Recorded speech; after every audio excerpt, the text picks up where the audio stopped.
जिनकी आस्था हिंदुस्तान के से कम और अन्य देश से ज़्यादा हो, और यदि ये बात का लोगों को आभास हो जाए और पता चल जाए तो ऐसे परिस्थिति में स्पीकर महोदय रिकमेंड करेंगे और तुरंत इमीडिएटली उसके बाद राष्ट्रपति जी को लगेगा तो वो उनकी सदस्यता रद्द कर सकते। कानूनी पॉइंट ऑफ व्यू से आप देखेंगे तो आर्टिकल इंडियन कॉन्स्टिट्यूशन का आर्टिकल 102 है और वो 102 में क्लॉज डी है 1 का, जिसमें ये कहता है कि यदि वो भारत का नागरिक नहीं हो और या यदि वो स्वेच्छा से किसी अन्य देश का नागरिकता प्राप्त कर लिया हो, मान लीजिए कि अभी ओवैसी साहब हिंदुस्तान के नागरिक हैं, कल वो पाकिस्तान के नागरिकता प्राप्त कर लेंगे तो भी उनकी सदस्यता चली जाएगी। दूसरा है कि यदि वो उनको ये इस बात को यदि वो स्वीकार करते हैं या वो अपनी निष्ठा किसी अन्य राज्य में दिखाते हैं, या अन्य राज्य का मतलब यहाँ देश समझिए, किसी अन्य देश में के प्रति उनकी निष्ठा रहती है हिंदुस्तान की अपेक्षा, तो वो भी एक ग्राउंड है जिस आधार पर इनकी सदस्यता जा सकती है। ये आप चाहते हैं कि अयोग्य घोषित कर रहे हैं तो ये पूरा का पूरा पलड़ा जो है सो बीजेपी के पास है। बीजेपी चाहे तो उस पर उनको हटाए या केवल राजनीति करके छोड़ दे, ये उनको देखना है। जब से हैदराबाद के सांसद ओवैसी ने नारा लगाया है जय फिलिस्तीन का, जब से ये चर्चा का विषय बन चुका है, कुछ लोगों का मानना है कि उनकी सदस्यता को है रद्द कर देना चाहिए। इन्हीं सब मुद्दों पे बातचीत करेंगे, क्या है कानूनी प्रावधान जानेंगे, जो पटना हाईकोर्ट के वकील है श्रीनंदन भारती से। क्या कुछ कहेंगे सर, ओवैसी ने जो नारा लगाया है जय फिलिस्तीन का, क्या मतलब शपथ लेते समय दूसरे देश का नारा लगा सकते हैं? देखिए, जो इंडियन कॉन्स्टिट्यूशन है उसमें प्रावधान है कि आप जब कभी भी पार्लियामेंट के सदस्य होते तो आपका शपथ ग्रहण होगा, और शपथ में आप किस चीज़ का शपथ लेंगे उसका भी एक फॉर्मेट दिया हुआ है। उसके अलावा आपको ना कुछ उस टाइम शपथ ग्रहण के दौरान नहीं बोलना है। परंतु ये जो अभी एक नया विवाद का विषय बन गया है कि क्या ओवैसी जी ने जो जय फिलिस्तीन का नारा लगाया, इससे उनकी सदस्यता जाएगी कि नहीं जाएगी। और बहुत सारे बीजेपी के जो लीडर हैं उन्होंने भी मांग किया कि उनको इस्तीफा देना चाहिए, जो अभी चर्चा का विषय है। तो ये देखिए, पहले तो मुझे जो लग रहा है कि कानूनी पॉइंट ऑफ व्यू से आप देखेंगे तो आर्टिकल इंडियन कॉन्स्टिट्यूशन का आर्टिकल 102 है और वो 102 में क्लॉज डी है 1 का, जिसमें ये कहता है कि कुछ ग्राउंड बताया गया है जिसके आधार पर आप उनकी सदस्यता रद्द हो सकती है। तो कहता है कि यदि वो भारत का नागरिक नहीं हो और या यदि वो स्वेच्छा से किसी अन्य देश का नागरिकता प्राप्त कर लिया हो, मान लीजिए कि अभी ओवैसी साहब हिंदुस्तान के नागरिक हैं, कल वो पाकिस्तान के नागरिकता प्राप्त कर लेंगे तो भी उनकी सदस्यता चली जाएगी। दूसरा है कि यदि वो उनको ये इस बात को यदि वो स्वीकार करते हैं या वो अपनी निष्ठा किसी अन्य राज्य में दिखाते हैं, या अन्य राज्य का मतलब यहाँ देश समझिए, किसी अन्य देश में के प्रति उनकी निष्ठा रहती है हिंदुस्तान की अपेक्षा, तो वो भी एक ग्राउंड है जिस आधार पर इनकी सदस्यता जा सकती है। अब सवाल ये है कि जब जय फिलिस्तीन का वो उन्होंने नारा दिया तो वो जब वो जो कंटेक्स्ट आप देखेंगे तो जब वो शपथ ग्रहण हो रहा था तो वहीं से वो नारा दिखाए, तो क्या वो उस शपथ ग्रहण का पार्ट माना जाएगा या नहीं माना जाएगा, ये एक चीज़ है। आप हमारे बातों को समझिए कि जैसे कहा कि मैं ओवैसी भारत का नागरिक ये शपथ लेता हूँ कि, और बीच में रोक के पूरा शपथ ग्रहण नहीं लिया और उस दौरान यदि जय फिलिस्तीन बोल देते तो वहाँ पर उनके लिए बहुत मुश्किल बड़ी हो जाती। लेकिन यहाँ पर शपथ ग्रहण समाप्ति के बाद उन्होंने जो नारा दिया जय भीम इत्यादि, और उसके बाद जो उन्होंने कहा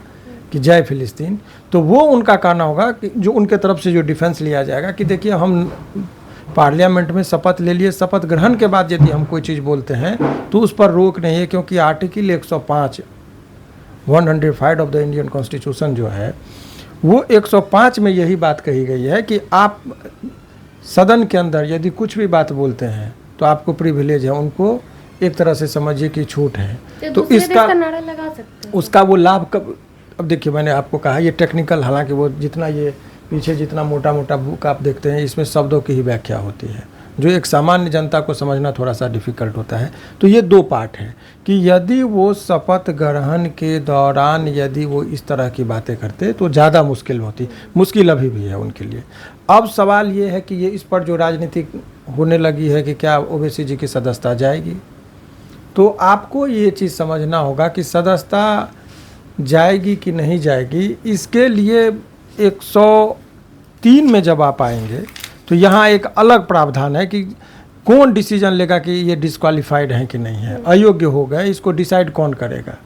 तो स्पीकर के सामने ये बात रखा जाता है और स्पीकर साहब रिकमेंड करेंगे तो राष्ट्रपति इसको डिक्लेयर कर उस देंगे। टाइम स्पीकर अब का सवाल चुनाव नहीं हुआ था। अभी की बात मैं कर रहा हूँ, अभी वर्तमान में स्पीकर बने बिरला ओम साहब। बिरला। अब बिरला साहब को ही डिसाइड करना है,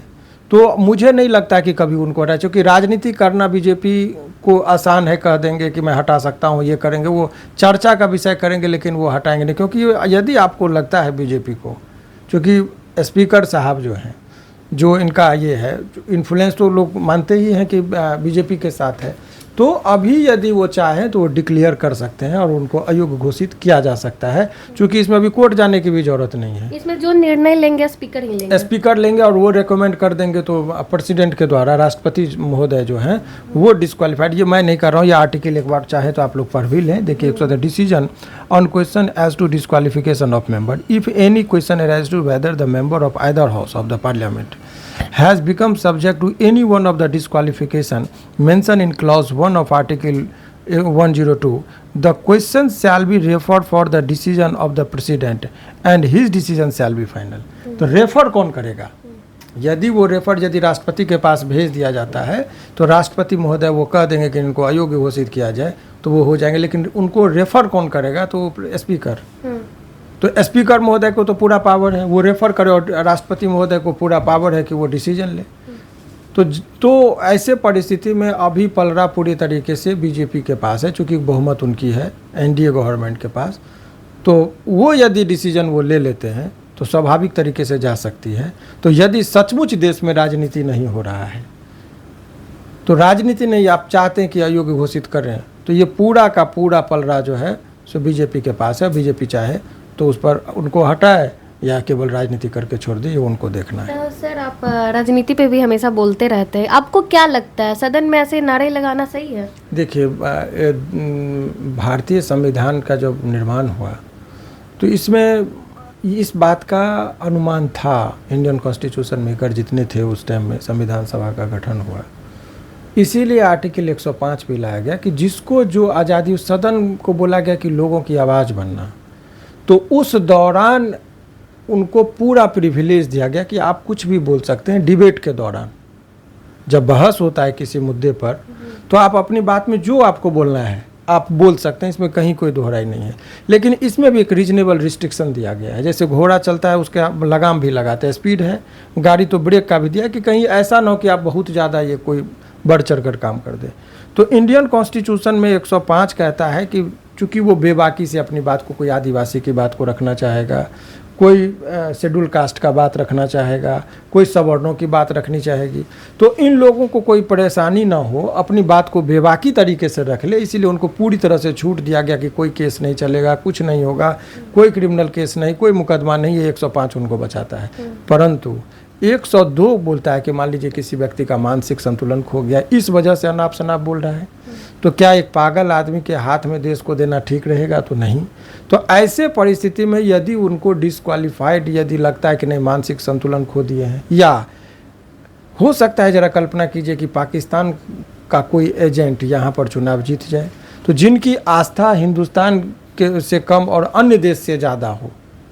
और यदि ये बात का लोगों को आभास हो जाए और पता चल जाए, तो ऐसे परिस्थिति में स्पीकर महोदय रिकमेंड करेंगे और तुरंत इमीडिएटली उसके बाद राष्ट्रपति जी को लगेगा तो वो उनकी सदस्यता रद्द कर सकते। इन पर जो आरोप है कि आप, यही मेन एलिगेशन इन पर लग रहा है कि आपकी आस्था हिंदुस्तान के संविधान पर नहीं है, आपकी आस्था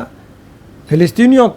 के प्रति है, अदर कंट्री पर है, इसीलिए आपकी सदस्यता को रद्द क्यों न कर दिया जाए। ये एक लोगों के बीच में खास करके जो हिंदू हैं वो ज़्यादा इस पर जोर लगा रहे हैं कि इस तरह की बातें होनी चाहिए। चलिए, बहुत बहुत शुक्रिया सर। तो हमारे साथ हाईकोर्ट के वकील हैं शिवनंदन भारती, आपने सुना इन्होंने क्या कुछ कहा, बाकी आप भी कमेंट करके ज़रूर बताएं ओवैसी के द्वारा जो सदन में नारा लगाया गया इस पर आपकी क्या प्रतिक्रिया है। धन्यवाद।